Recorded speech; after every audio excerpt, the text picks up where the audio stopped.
Okay, ready? 3, 2, 1, go! Kia ora. Kia ora! Kia ora. Kia ora. Happy New Year. Happy Ngā New mihi o Year! te tauhou. We thought we'll start the year off with a song by Pere and Awatea Wihongi called He raho TÄNEI! He raho TÄNEI, which is all about this new day, new year, new decade. Decade with a leap year. It is a leap year. Shot fire. Oh yeah, these guys want to introduce themselves. Kia ora, ko Violet toku ingoa, te kai o kutai. Kia ora, me maloi lele, ko kuingoa, ko Olive, e hongo fulu aku tai.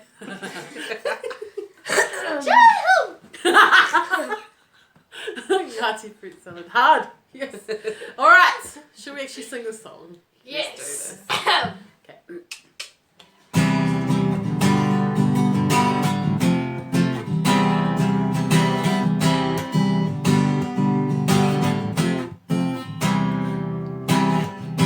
Mawhiti mai ko te rā, ka Awatea.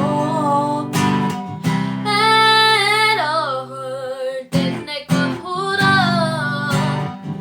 Hi ake ai ko te rā, kia whakaruia. I tēnei raho kua hura. Mai te rā me o tini kara. Ka rewa mai ko koe e ariki e tipua. I ngā rā pauri, i reira koe oro ana. He raho TÄNEI kua hura. Mai ne te Ka hue te riri, e whiki mai ko koe, kia ngā wari. Wērua ka pua, kia murua I ka haia. E raho TÄNEI ka hura. Hinga e te mārama, Ka rewa mai koe ki runga. he ata pō kua paure.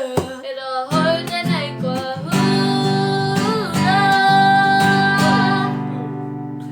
E whiti mai te rā me o tini kara.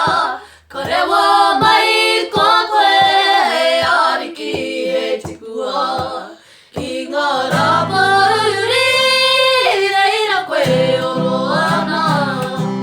He raho TÄNEI kua hura. He raho TÄNEI kua hura. He raho TÄNEI kua hura.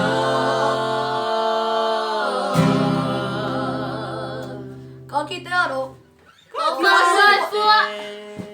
Bah. Abigo.